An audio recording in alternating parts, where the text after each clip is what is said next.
Hello everyone, आप सभी का स्वागत है खान ग्लोबल स्टडीज पे। मैं आपका जीएस फैकल्टी अविनाश सर, सभी को प्रणाम, नमस्कार, जय हिंद, जय बिहार। देखिए, बहुत दिनों से बच्चों हम लोग को एक वैकेंसी की इंतजार थी, वो इंतजार अब हो गई खत्म।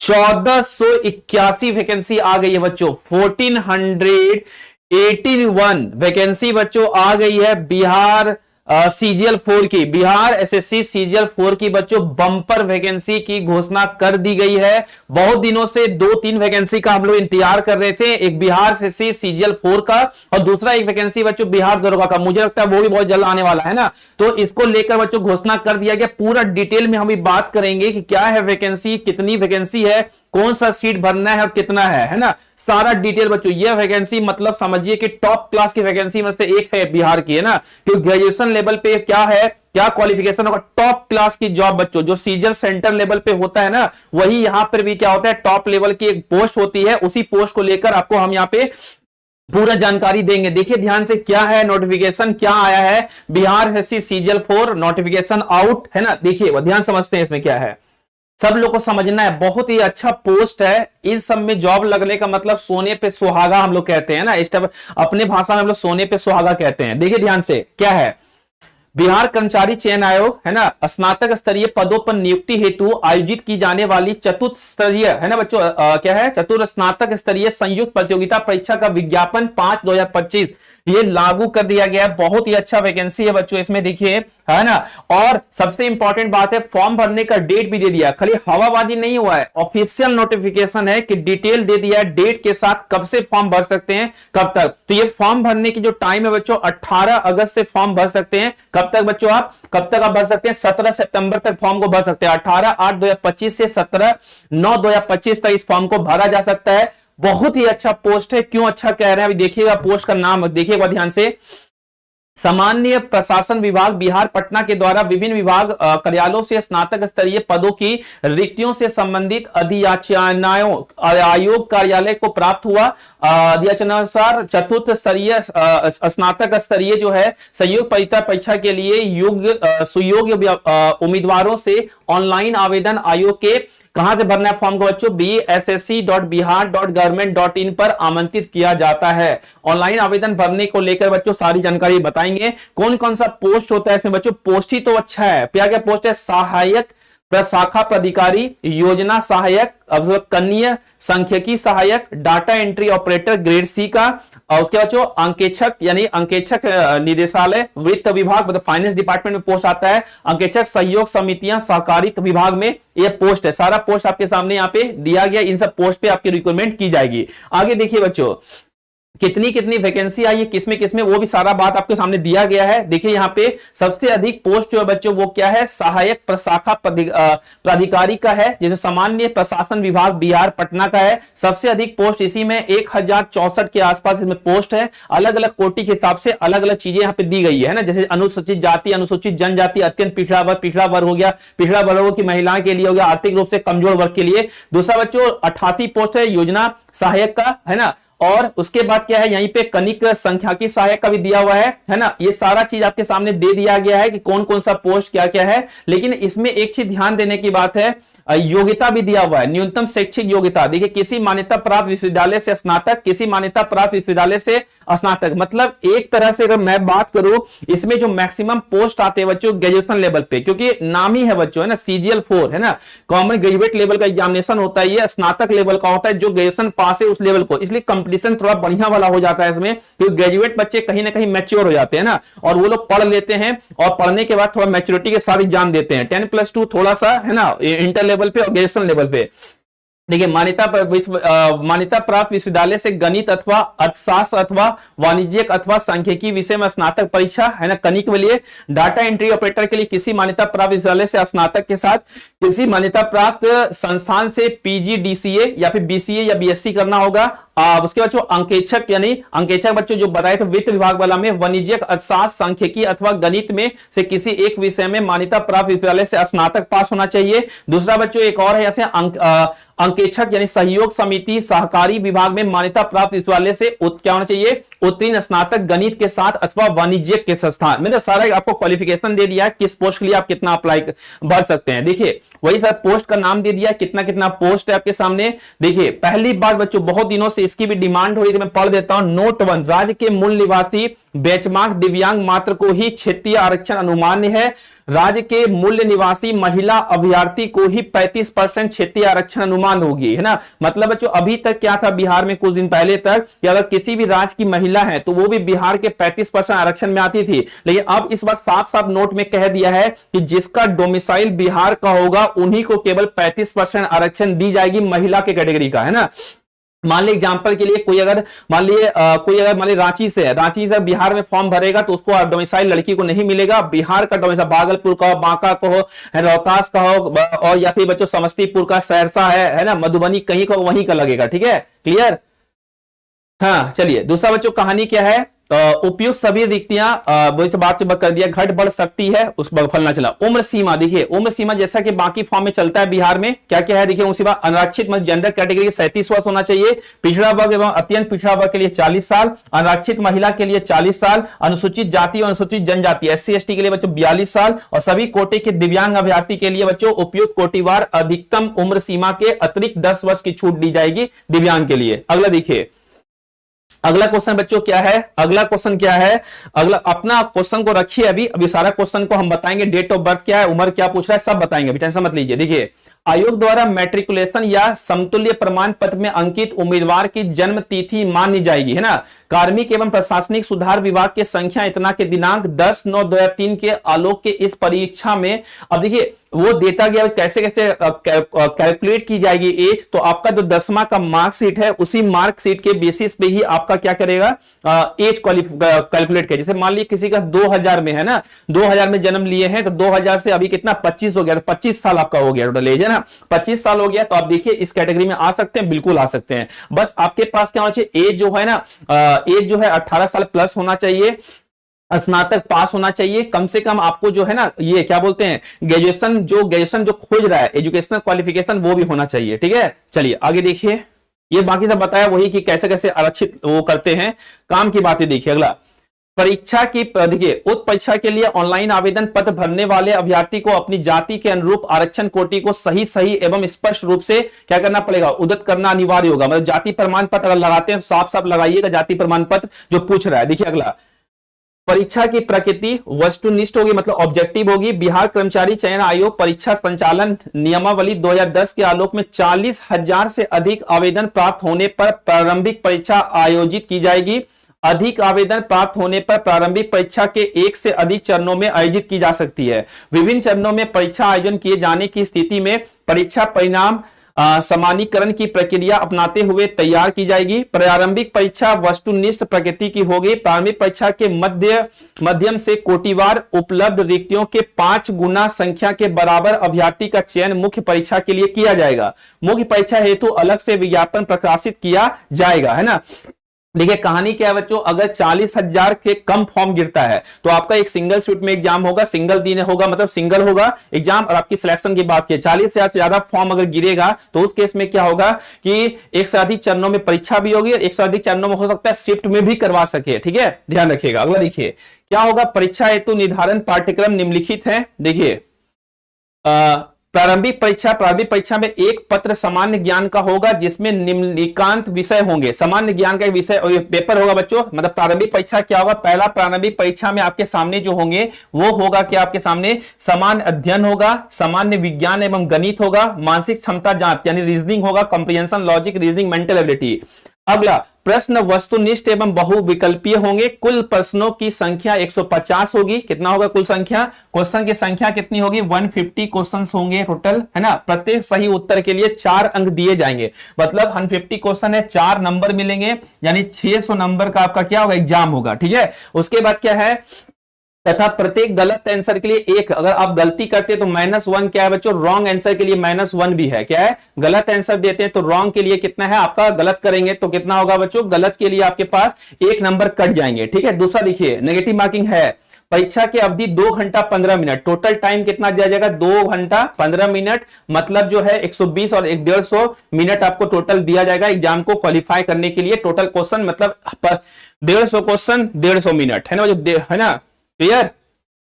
नहीं 15 मिनट ही है ना, 120 130 अच्छा 130 135 मतलब थोड़ा टाइम कम है, सॉरी यहाँ पे उल्टा लिख दिए हम, है ना, सही कर लीजिएगा इसको, है ना। 120 मिनट है ना, 120 मिनट और कितना टाइम दिया, 15 मिनट दिया हुआ है, तो 120 मिनट हो गया और कितना हो गया, 15 हो गया, तो है ना 135 मिनट का टाइम दिया जाएगा आपको। 135 मिनट का टाइम होगा कितने के लिए बच्चों, 135 मिनट का टाइम 150 क्वेश्चन के लिए दिया जाएगा, ठीक है। 2 घंटा 15 मिनट का पेपर होगा, 150 क्वेश्चन आएंगे, एक नेगेटिव मार्किंग होगा, टोटल 600 नंबर का एग्जाम होगा, है ना। ये पूरा आपको एक क्वेश्चन सही पे 4 नंबर मिलेंगे, गलत करने पे 1 नंबर कट जाएगा। 2 घंटा 15 मिनट यानी 135 मिनट का एग्जाम होगा, क्लियर। आगे देखिए ध्यान से, अगला देखिए कुछ और बातें कहा गया है। प्रारंभिक परीक्षा में भाषा के माध्यम हिंदी अंग्रेजी होंगे, अगर हिंदी एवं अंग्रेजी के प्रश्न पत्र में कोई भी भिन्नता होगी तो अंग्रेजी के प्रश्न ही मान्य होंगे, ठीक है। अगला देखिए क्या क्या होगा बच्चों, आपका सिलेबस, एवं सिलेबस को देखिए। देखिए समान अध्ययन खंड 1 हो गया बच्चों, गणित का हो गया, सामान्य विज्ञान हो गया, देखिए सबसे इंटरेस्टिंग बात सुनिएगा, इस एग्जाम में आपको किताब ले जाना अलाउड है। किताब ले जाना अलाउड मतलब क्या है, या तो आप एनसीईआरटी या फिर सीबीएसई या आईसीएसई बोर्ड के, बिहार बोर्ड हो गया, सीबीएसई बोर्ड हो गया, आईसीएसई बोर्ड के 3 किताब एग्जाम में ले आ सकते हैं। बोले ये क्या बात हुआ, ले आ सकते हैं, ये एक तो मैथ का किताब, एक जीके जीएस का किताब ले आ सकते हैं, एक रीजनिंग वगैरह किताब ले आ सकते हैं। वो कौन सा किताब, आप सोचिएगा किसी पब्लिकेशन का मार्केट से उठा दे तो नहीं चलेगा, बुक जो है ना आपको केवल यही बोर्ड का, यहां लिख दिया साफ साफ, एनसीईआरटी, बीएससीबी, आईसी समान अध्ययन गणित एवं समान विज्ञान पुस्तक में एनसीईआरटी, बीएससीबी, आईसीएसई एवं अन्य बोर्ड के टेक्स्ट बुक ही मान्य होंगे। किसी विषय से संबंधित गाइड पुस्तक की फोटोकॉपी, हस्तलिखित कागज, नोट्स, इलेक्ट्रॉनिक उपकरण आदि परीक्षा भवन में नहीं ले आने देंगे। तो मतलब आप किताब लेके भी जा सकते हैं, समझ में आया बच्चों। ये एक ऐसा एग्जाम है जिसमें आप किताब, पिछले बार भी हुआ था, किताब लेके जा सकते हैं, हर बार ये होता है, ऐसा कोई नया रूल नहीं आया है, ठीक है। दूसरा देखिए, अभ्यर्थी के पुस्तक में रोल नंबर एवं नाम के अतिरिक्त कुछ भी अलग से लिखा पाया जाना की स्थिति में तथा टेक्स्ट बुक के अतिरिक्त अन्य सामग्री ले जाते हैं तो आपका अभ्यर्थित्व रद्द हो जाएगा, क्लियर, ध्यान रखिएगा, किताब लेके जा सकते हैं, ठीक है। दूसरा देखिए, एक सिलेबस यहां पर डिटेल में दे दिया है। समान अध्ययन का क्या सिलेबस होगा, पहला है बच्चों समसामयिक विषय होंगे, जिसमें आपका जो है वैज्ञानिक प्रगति, राष्ट्रीय अंतरराष्ट्रीय पुरस्कार, भारतीय भाषाएं, पुस्तक, लिपि, राजधानी मुद्रा, खेल खिलाड़ी, महत्वपूर्ण घटना होंगे। वहीं पे भारत और उसके पड़ोसी देश से पड़ोसी देश के इतिहास, भारत का इतिहास, संस्कृति, भूगोल, आर्थिक स्वतंत्रता आंदोलन, उसके बाद जो भारतीय कृषि तथा प्राकृतिक संसाधनों की प्रमुख विशेषताएं, भारत का संविधान एवं राज्य व्यवस्था, देश की राजनीतिक प्रणाली, पंचायत राज, सामुदायिक विकास, इन सभी चीजों पे क्वेश्चन आएंगे। दूसरा खंड 2 जो है ना, खंड 2 में बच्चों सामान्य विज्ञान है, मतलब साइंस का है। साइंस में क्लास 10 तक का जो साइंस है, चाहे फिजिक्स हो, चाहे बायोलॉजी हो, चाहे केमिस्ट्री, वो पूछेगा आपसे। देखिए भौतिक शास्त्र, रसायन शास्त्र, जीव विज्ञान, भूगोल से आपको क्वेश्चन आएंगे, है ना। दूसरा गणित में बच्चों संख्या पद्धति से संबंधित, जैसे बॉडमास वगैरह हो गया, है ना, और पूर्ण संख्याओं का अभिकलन, है ना, दशमलव हो गया, भिन्न हो गया, संख्याओं के बीच का, बल्कि जो मैथ में नॉर्मली 10 तक का सिलेबस होता है वो है। उसके बाद आपका रीजनिंग भी आएगा इसमें। रीजनिंग में क्या, मानसिक क्षमता जांच भी है। मानसिक क्षमता जांच में आपके सामने सब कुछ दे दिया है। देखिए क्या क्या दिया हुआ है, दृश्य हो गया, समानता एवं विभिन्नता हो गया, स्थान कल्पना हो गया, समस्याएं समाधान हो गया, विश्लेषण हो गया, दृश्य समिति हो गया, विभेद हो गया, अवलोकन हो गया, संबंध, अवधारणा, अंक गणित, ये सब चीज दिया जाएगा, ठीक है। दूसरा, अब ये तो प्रीलिम्स का है। प्रीलिम्स का फिर से मैं रिवाइज करवा देता हूं। 150 क्वेश्चन आएंगे, 4 नंबर के प्रत्येक क्वेश्चन आएंगे, 600 नंबर का एग्जाम होगा आपके सामने। दूसरा है, एक गलत आंसर देने पे नेगेटिव मार्किंग हो जाएगा। उसके बाद आपका मेंस होगा। मेंस में पहला हिंदी होगा, फिर बाकी वही कॉमन पेपर होगा। हिंदी में क्या होगा, हिंदी बच्चों केवल क्वालिफाइंग होगा, लिखा हुआ भी देखिए, हिंदी जो कि अंक होना, यानी जो परीक्षार्थी इसमें 30% या 30% से अधिक अंक लाएंगे उन्हीं का दूसरा पत्र मूल्यांकन किया जाएगा। पहले हिंदी का एग्जाम होगा, हिंदी का पेपर चेक किया जाएगा। हिंदी में अगर कोई क्वालिफाई नहीं करेगा तो उसका पेपर चेक नहीं होगा। देखिए समान अध्ययन फिर वही होगा, समान विज्ञान एवं गणित, मानसिक क्षमता जांच, कंप्रीहेंशन वगैरह, जो सेम सिलेबस प्रीलिम्स में था वही सिलेबस यहां फॉलो होगा, उसी टाइप से एग्जाम होगा, ठीक है। दूसरा वही दिया बच्चों, ये तो पता है, ये मिनिमम कट ऑफ दिया जाता है। कार्मिक एवं प्रशासनिक सुधार विभाग के तरफ मिनिमम कट ऑफ, न्यूनतम आहन 40% जनरल के लिए, पिछड़ा वर्ग 36.5, है ना, उसके 34, 32, 32, 32, ये सब चीजें दे दिया गया है। दूसरा क्या है, परीक्षा शुल्क। परीक्षा शुल्क कितना है, फॉर्म भी देख लीजिए, पैसा भी लगेगा, है ना, पैसा तो बिना काम तो होगा नहीं।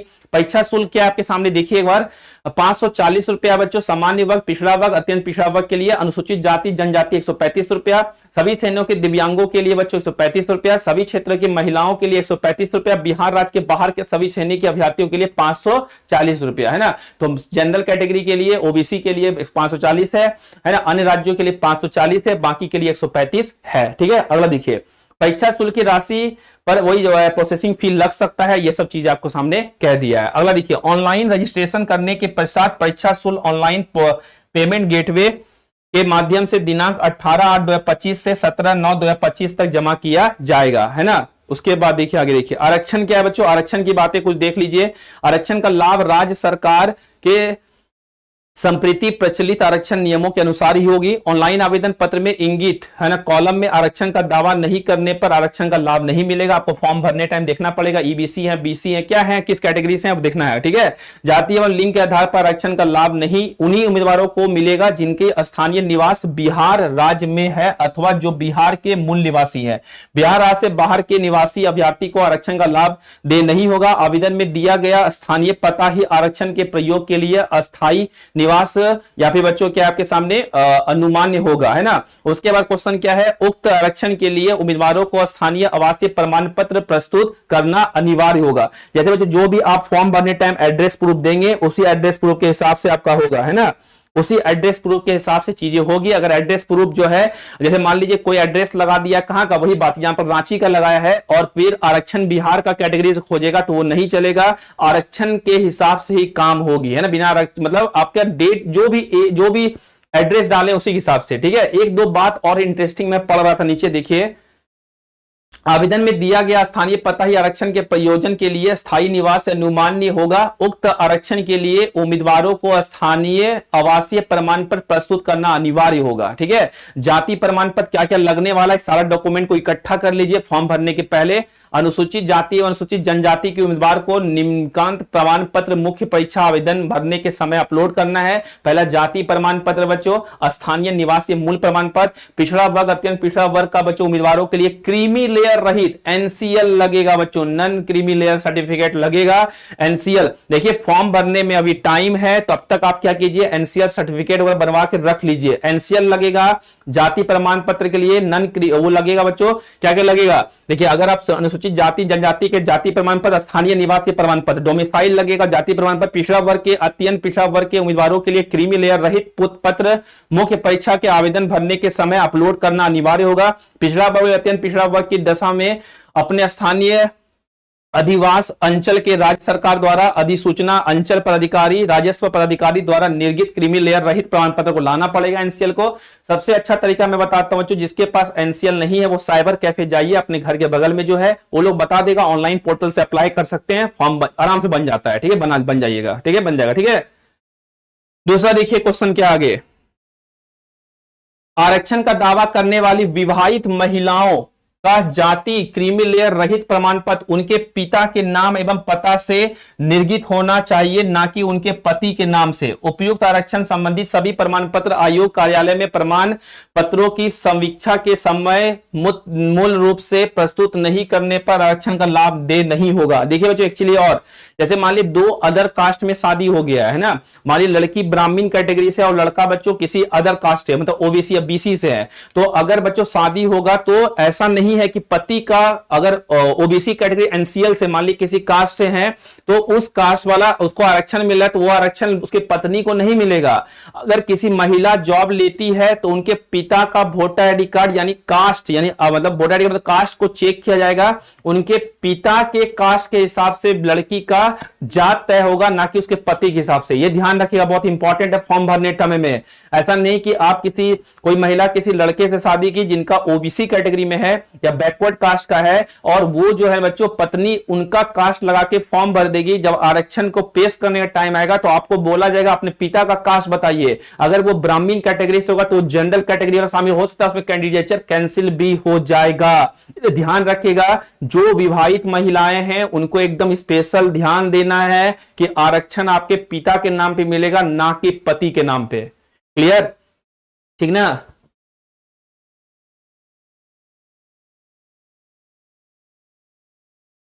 क्लियर, अगर देखिए बच्चों, अगला है बच्चों क्या है, समान प्रशासन विभाग बिहार के अधिसूचना संख्या इतना दिनों से दिया हुआ है। आरक्षण का दावा करने वाले उम्मीदवार अपनी जाति के अनुरूप पूर्ण रूप से संतुष्ट होने के पश्चात आरक्षण कोटि का आंकलन ऑनलाइन आवेदन के संबंधित कॉलम में करेंगे एवं ऑनलाइन आवेदन भरते समय उसके पास आरक्षण कोटि के अनुरूप साक्ष्य प्राधिकरण से निर्हित प्रमाण पत्र भौतिक रूप से उपलब्ध होना अनिवार्य है। किसी प्रकार के त्रुटि होने पर आरक्षण का दावा मान्य नहीं होगा एवं उन्हें सामान्य श्रेणी में माना जाएगा।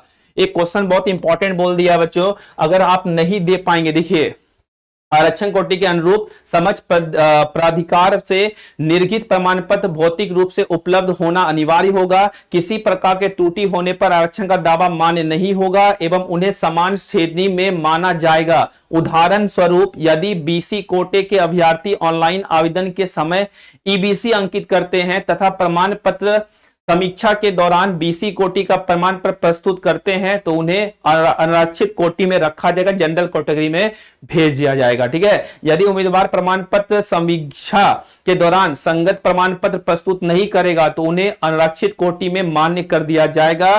तदनुसार आयोजित प्रतियोगिता परीक्षा का परीक्षा फल की समीक्षा कर आवश्यक कार्रवाई की जाएगी। क्लियर?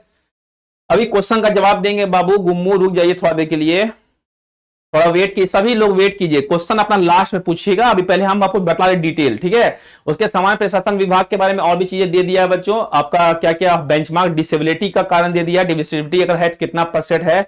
अस्थायी दिव्यांग प्रमाण पत्र में निर्धारण अवधि के बाद निवारण नहीं होने की स्थिति में प्रमाण पत्र विधि मान्य नहीं होगा। एक चीज और बच्चों, जो फिजिकली हैंडीकैप का बात कर रहे हैं, दिव्यांग की बात कर रहे हैं, दिव्यांग किसी और राज्य का होगा तो उनको भी जनरल कैटेगरी में ही बिहार में काउंट करा जाएगा। तो वह साफ नोट 1 में दे दिया गया, दिव्यांग भी बिहार का ही डोमिसाइल उनके पास होना चाहिए। ठीक है, अगला देखिए।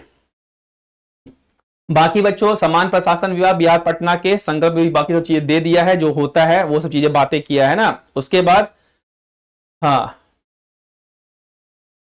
देखिए और भी कह दिया बच्चों, प्रशासन विभाग बिहार इतना के संलय विविध क्या प्रमाण पत्र निश्चित रूप से अपलोड होना चाहिए। मतलब अपलोड डॉक्यूमेंट के फिजिकल भी रखना है बाबू और डॉक्यूमेंट को अपलोड भी करना है, दोनों चीज होगा यहाँ पे, ठीक है ना, ध्यान रखिएगा।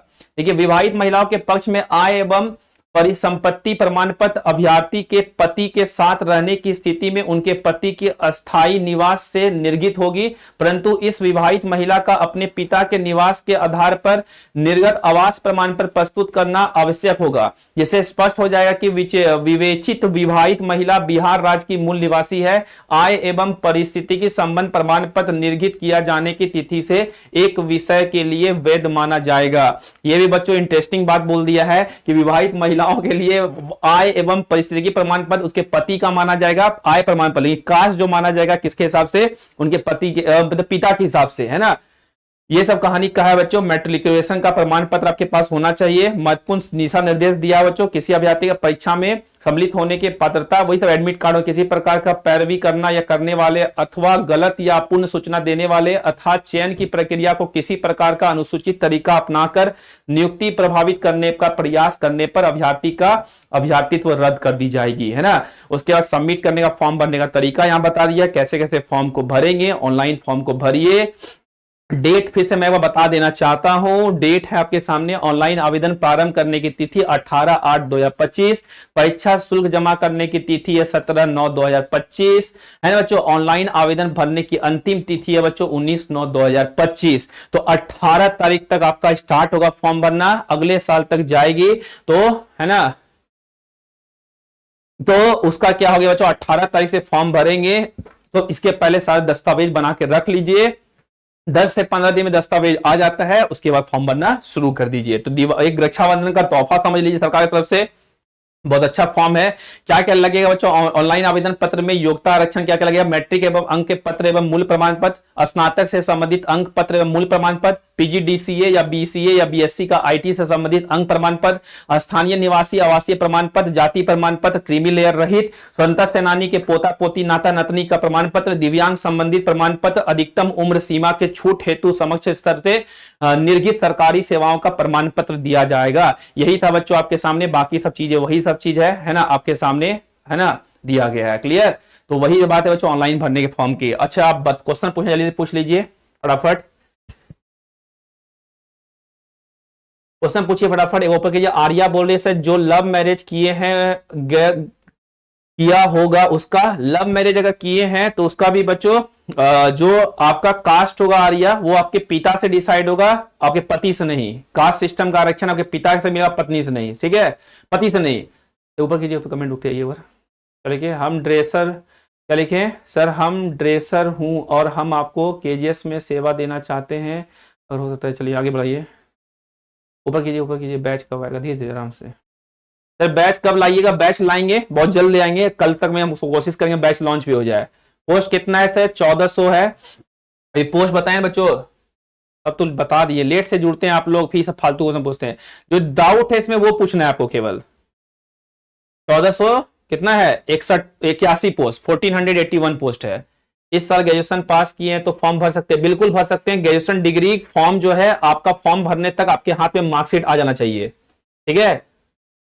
इंटर लेवल के एग्जाम का कोई गारंटी नहीं है, तो के लिए प्रिपरेशन स्ट्रेटजी बताइए सर। पहले अब बैच हम लोग लाएंगे केजीएस में, उस पर आप जुड़िएगा, प्लस एनसीईआरटी पढ़िए क्लास 10 तक। जिसके पास निवास सर्टिफिकेट बिहार का है पर एजुकेशन दिल्ली से किया है तो कोई दिक्कत नहीं है। आपके पास डोमिसाइल बिहार का होना चाहिए, कास्ट सर्टिफिकेट बिहार का होना चाहिए, ठीक है। नहीं, ग्रेजुएशन लेवल पे है बाबू, 12th नहीं है। ग्रेजुएशन पे मैक्सिमम एज 37 साल है। ये सब चीजें हम वीडियो में बता चुके हैं, जो लेट से जुड़े देख लीजिएगा, ठीक है। जो लेट से जुड़े वीडियो देख लीजिएगा, ठीक है। इसमें रुकिए सर, उसमें 2022 तक दिया है ग्रेजुएशन होना चाहिए। ये तो हम नहीं देखे हैं, फिर से हम अगर देख लेंगे एक बार, है ना। चलिए,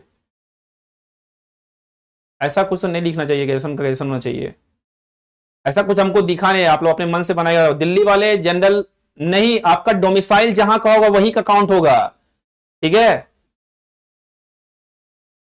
नहीं, रिजल्ट होना चाहिए, रिजल्ट अपलोड करना है आपको। मार्कशीट स्नातक का डालना होगा आपको यहाँ पे। एग्जाम कब तक होगा? पहले फॉर्म तो भरिए। एग्जाम दुर्गा बैच भी बहुत जल्द आएगा बाबू, उसकी वैकेंसी आने वाली है, बन रहा है माहौल। चलिए, यही इंफॉर्मेशन आपके पास थी बच्चों। स्नातक से मतलब बिहार सीजीएल 4 की वैकेंसी आ गई है और इसमें टोटल पोस्ट है 1481 पोस्ट है। ग्रेजुएशन लेवल पे सारा पोस्ट है। मार्कशीट, ग्रेजुएशन सब सर्टिफिकेट अपलोड करना पड़ेगा, एनसीएल वगैरह भी अपलोड करना पड़ेगा। ऐसे और जानकारी के लिए कुछ है मन में कंफ्यूजन तो कमेंट में बताइए। कास्ट सर्टिफिकेट सतिका का है, क्या क्या होगा? क्या लिख रहे हैं ऊपर कीजिए। कास्ट सर्टिफिकेट सतिका का है मतलब क्या लिख रहे हैं? समझ नहीं आ रहा कुंदन बिहारी, है ना। इंटर लेवल का एग्जाम कब होगा? ये तो हम लोग बहुत दिन से कोशिश करें, हो ही नहीं रहा है बाबू। जैसे होगा तो बताएंगे आपको हम, ठीक है। तो बाकी जो है बच्चों, और भी मन में कुछ डाउट है जरूर कमेंट पूछिए। ऐसे और जानकारी के लिए खान को जुड़िए, और आप केजीएस से क्या चाहते हैं, बैच चाहते हैं, जरूर कमेंट बताइए, है ना। तब तक के लिए जय हिंद, सभी को धन्यवाद। जय हिंद, जय बिहार।